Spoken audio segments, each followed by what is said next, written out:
अस्सलाम वालेकुम class 9th। Last time हम लोगों ने रिव्यू एक्सरसाइज नंबर 4 का क्वेश्चन नंबर 1 एंड 2 किया था। बेटा आज हम लोग क्वेश्चन नंबर 3 करेंगे। क्वेश्चन नंबर 3 है find LCM and HCF by prime factorisation method. कह रहे हैं हम लोग एलसीएम भी फाइंड कर दें और एचसीएफ भी फाइंड कर दें। किस मेथड से? प्राइम फैक्टराइजेशन मेथड से। ठीक है, एलसीएम हमें पता है हमारे पास होता है common factor multiply non common factor, और जबकि एचसीएफ होता है सिर्फ कॉमन फैक्टर। ठीक है, हम पीछे एक्सरसाइज में कर चुके हैं, तो अब ये देख लेते हैं क्वेश्चन कैसे होंगे हमारे पास। ये हमारे पास फर्स्ट क्वेश्चन है 4x³ plus 12x² into. Second equation है हमारे पास 8x² प्लस 16x। इसका हम लोगों ने पहले लिख लेते हैं, सोल्यूशन लिखते हैं। इसके पहले हमें क्या गिवन दिया गया है बेटा, जो गिवन दिया गया वो लिख दे। ठीक है, सबसे पहले हम इसके फैक्टर बनाएंगे। तो हमारे पास फर्स्ट टर्म है 4x³ प्लस 12x²। ठीक है, इसमें से फर्स्ट ऑफ ऑल जो कॉमन चीज़ आ रही होगी वो लिख लें। कॉमन क्या आ रहा है इसमें से? एक तो 4 आ रहा है कॉमन। ठीक है, और दूसरा ये देखें x³ है और ये x का स्क्वायर है, तो छोटी चीज़ कॉमन आ जाएगी, x² कॉमन आ जाएगा। ठीक है, अब यहाँ से 4x² कॉमन चला गया तो 4 1 ज़ार 4 और x³ है और ये स्क्वायर है, स्क्वायर कॉमन चला गया तो एक x अंदर रह जाएगा प्लस 4 3 ज़ार 12 और x² कॉमन आ गया हुआ है तो अंदर रह गया x प्लस 3। ठीक है, अब 4 है, 4 को हम लोग लिख सकते हैं 2 क्रॉस 2 और x को लिख x² है x क्रॉस x और साथ में x प्लस 3 आ जाएगा। ठीक है, सेकंड है हमारे पास 8x² plus 16x is equal to, ये हमारे पास इसमें से 8 कॉमन आ रहा है और दूसरा x कॉमन आ रहा है। 8x कॉमन लिया तो यहाँ से एक x रह जाएगा तो x आ गया हमारे पास। ठीक है, और यहाँ पे 8 2 ज़ार 16 है तो x प्लस 2 अंदर रह गया हमारे पास। 8 हमारे पास आ जाएगा 2 क्रॉस 2 क्रॉस 2, जैसे हम लोग 8 का एलसीएम लेंगे ना, 2 4 ज़ार 8 2 2 ज़ार 4 एंड 2 1 ज़ार 2 1 2 3 टाइम 2 आ जाएगा और x और मल्टीप्लाई x प्लस 2 आ जाएगा। अब हम लोगों ने इसका एचसीएफ भी निकालना है और बेटा एलसीएम भी निकालना है। अब देखिए हमारे पास एचसीएफ निकलेगा कॉमन फैक्टर, कॉमन में एक 2 कॉमन है। ठीक है, और दूसरा ये फिर 2 कॉमन है और एक x भी कॉमन है। ठीक है, बस यही कॉमन है हमारे पास। 2 क्रॉस 2 मल्टीप्लाई x हमारे पास क्या आ जाएगा 4x आ जाएगा। इसी तरह हमारे पास एलसीएम क्या हो जाएगा common factor multiply non common factor. Common factor हमारे पास क्या आया हुआ है 4x और नॉन कॉमन फैक्टर जो रह गए थे वो लिख लें। एक x रहता है x प्लस 3 और यहाँ से 2 और x प्लस 2। ठीक है, वो सारे लिख लें, इनको आपस में मल्टीप्लाई करें। ये 4 2 ज़ार 8 और ये x है, एक ये x है। ठीक है, तो ये x² बन जाएगा और ये x प्लस 2 और x प्लस 3 इसका आंसर आ जाएगा। बेटा जिसका क्वेश्चन नंबर 2 है ना हमारे पास, तो ये देखें इसमें ना क्वेश्चन में मिस्टेक है, हमारा ना आंसर नहीं आता है। ये जो x² माइनस x माइनस 4 है ना, अगर ये हमारे पास यहाँ 4 वाले के साथ एक्सचेंज कर ले हम लोग, मतलब x² माइनस x माइनस 6 यहाँ पे आ जाए इसकी जगह x का स्क्वायर माइनस x माइनस 6। ठीक है, और x की स्क्वायर माइनस 4x प्लस 3 यहाँ आ जाए x का स्क्वायर माइनस 4x प्लस 3, तो ये फिर हमारा बुक वाला आंसर सेम आ जाएगा। ठीक है, तो इसको आप लोग शिफ्ट कर ले 4 क्वेश्चन की जो वाला उसको सेकंड साथ, ठीक है, और सेकंड वाले का उसे वाले के साथ ले आए। ठीक है, न्यू बुक है ना, इस वजह से इसमें बहुत ज़्यादा मिस्टेक्स हैं।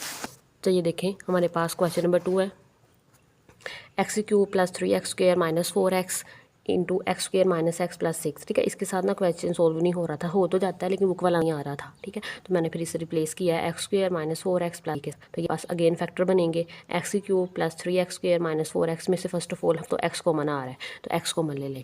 ठीक है, x कॉमन ले लिया तो अंदर यहाँ पे x² आ जाएगा, यहाँ पे 3x और यहाँ से माइनस 4। अब यहाँ पे हम लोगों ने इसका मिड टर्म ब्रेक करेंगे, 4 1 ज़ार 4 और 4 में से 1 माइनस करेंगे तो 3 आ जाएगा। अब फर्स्ट 2 टर्म्स में इस बेटा x कॉमन आ रहा है तो अंदर x प्लस 4 आ जाएगा और यहाँ से -1 कॉमन आ रहा है तो x माइनस, अच्छा माइनस लिया तो यहाँ पे प्लस आएगा। ठीक है, साइन चेंज हो जाएगा, प्लस आ जाएगा x प्लस 4 आ गया और ये x माइनस 1 आ गया। ये एक हमारे पास फैक्टर बन गया। सेकेंड पार्ट है हमारे पास, ये देखेंगे मैंने किया था लेकिन ना फिर हमारा बुक वाला आंसर नहीं आया था तो मैंने दोबारा किया है। x का स्क्वायर माइनस 4x प्लस 3 के फैक्टर बनाए, तो ये 3 1 ज़ार 3 और -3 -1 हमारे पास -4 बन जाएगा। फर्स्ट 2 में से अगेन x कॉमन आ रहा है तो अंदर x माइनस 3 रह जाएगा और यहाँ से -1 कॉमन आ रहा है तो x माइनस 3 रह गया अंदर, तो ये हमारे फैक्टर बन गया x माइनस 1 x माइनस 3। अब एचसीएफ भी फाइंड करना है और एलसीएम भी फाइंड करना है, तो एचसीएफ हमारे पास x माइनस 1 आ जाएगा। ठीक है, दोनों में कॉमन है और एलसीएम हमारे पास common factor multiply non common factor, तो यहाँ पे कॉमन फैक्टर x माइनस 1 है और नॉन कॉमन बेटा हमारे पास x माइनस 3 x और x प्लस 4 है, तो इसका आंसर आ जाएगा x into x minus 1 x minus 3 x plus 4। ठीक है, क्वेश्चन नंबर 3 है हमारे पास एक्स का square plus 8x plus 16 x का स्क्वायर माइनस 16। अगेन इसका पेयर बनाए, हमारे पास में टर्म ब्रेक हो जाएगी। तो एक्स का square plus 8x plus 16, 4 4s are 16 और 4 और 4 हमारे पास 8 आ जाएगा। तो फर्स्ट 2 में से x कॉमन ले लें और नेक्स्ट में 2 में से 4 कॉमन ले लें, तो हमारे पास बन जाएगा x प्लस 4 एक्स प्लस 4। ठीक है, नेक्स्ट हमारे पास एक्स स्क्वायर माइनस 16, तो हमारे पास 16 किसका स्क्वायर बनता है, 4 का स्क्वायर। तो फॉर्मूला अप्लाई हो जाएगा A square minus B square is equal to A plus B और a माइनस बी। ये दफ़ा प्लस में लिख ले, एक दफ़ा माइनस में लिख लें। अब इनमें कॉमन क्या चीज़ है, कॉमन हमारे पास x प्लस 4 है। ठीक है, और नॉन कॉमन में x प्लस 4 और x माइनस 4 है, तो वो लिख लें। ये हमारे पास HCF इसका आ जाएगा x प्लस 4। कॉमन फैक्टर और मल्टीप्लाई नॉन कॉमन फैक्टर हमारे पास इक्वल होता है LCM के। कॉमन फैक्टर x प्लस 4 है और non common x minus 4 x plus 4। अब ये देखें ये दोनों ये हमारे पास सेम है, तो इसका स्क्वायर लिख लिया और x माइनस 4 आ गया, ये इसका आंसर है। ठीक है, नेक्स्ट हमारे पास है लास्ट पार्ट है इसका, एक्स की क्यूब माइनस 9x और एक्स का स्क्वायर माइनस 4x प्लस 9 ये दिया गया है। ठीक है, मैंने इसे रिप्लेस कर दिया इससे, x square minus x minus 6 आएगा, तो हमारा बुक वाला आंसर आ जाएगा। ठीक है, इसके हम बनाएंगे इसके pair, x cube minus 9x है, एक्स कॉमन आ रहा है यहाँ से, एक्स स्क्वायर माइनस 9 रह गया। अब 9 किसका स्क्वायर बन जाएगा, 3 का स्क्वायर, 3 3 9। एक दफ़ा प्लस में है, A square minus B square is equal to A plus B A minus B. एक दफ़ा प्लस में लिख ले बेटा, एक दफ़ा माइनस में लिख ले, तो ये बन जाएगा X into X plus 3 X minus 3। Second है हमारे पास X square minus 4x plus 3। ठीक है, ये हमें दिया गया हुआ था, तो ये नहीं बन रहा था, तो मैंने देखिए ये किया है x square minus x minus 6। तो ये हमारे पास बनेगा 3 2s आर 6 और माइनस 3 प्लस 2 माइनस 1 आ जाएगा। और फर्स्ट 2 में से x कॉमन ले लें तो अंदर रह जाएगा x माइनस 3 और नेक्स्ट में से 2 कॉमन ले लें तो अंदर रह जाएगा x माइनस 3। तो ये बन गया x माइनस 3। ठीक है, ये आ गया और x प्लस 2 आ गया। अब इसमें से कॉमन फैक्टर क्या है हमारे पास, कॉमन फैक्टर दोनों में है x माइनस 3। ठीक है, ये हमारे पास ये देखिए x माइनस 3 है और ये भी x माइनस 3 है, कॉमन फैक्टर आ गया। अब इसका LCM है, ये लिखा हुआ है मैंने, ये गलत था, मैंने उसके अकॉर्डिंग किया था, x square minus 4x plus 3 के अकॉर्डिंग। ठीक है, तो यहाँ पे हमारे पास कॉमन फैक्टर x माइनस 3 है और नॉन कॉमन में एक x है, एक हमारे पास x प्लस 3 है और यहाँ पे x प्लस 2 है, तो ये आ जाएगा हमारे पास। और ये x माइनस 3 एक्स प्लस 3 हमारे पास बन जाएगा एक्स स्क्वायर माइनस 9। कैसे, according to formula A square minus B square A plus B A minus B. और यहाँ पे हमें क्या दिया गया है, x माइनस 3 है और x प्लस 3 है, तो ये बन जाएगा x का स्क्वायर माइनस 3 का स्क्वायर, तो एक्स स्क्वायर माइनस 3 3 9, तो ये आ जाएगा एक्स स्क्वायर माइनस 9। ठीक है, ये इसका आंसर आ जाएगा। नेक्स्ट है हमारे पास, नेक्स्ट बेटा हमारे पास क्वेश्चन नंबर 4 है। कह रहे हैं find square root by factorisation and division method of the expression. हमें ये एक एक्सप्रेशन दिया है, हम लोगों ने स्क्वायर रूट फाइंड करना है, फैक्टराइजेशन मेथड से भी करना है और डिवीजन मेथड से भी करना है। हमारे पास क्वेश्चन नंबर 4 है, तो पहले हम लोग फैक्टराइजेशन मेथड से कर लेते हैं। इसके फैक्टर बन जाएंगे, ये देखिए 16x4 है, 8x square plus 1, formula apply हो जाएगा A square plus 2ab plus B square is equal to A plus B का होल स्क्वायर। अब 16 है, 16 को 4 का लिख सकते हैं, 4 4s आर 16। अब ये x की पावर 4 है, तो ये x का स्क्वायर आ जाएगा। ठीक है, और ये 1 है तो 1 का स्क्वायर, फिर दरमियान में 2a भी चाहिए हमें, 2 फॉर्मूले वाला, a यहाँ पे 4x स्क्वायर है और b यहाँ पे बेटा 1 है, तो 4a भी आ गया।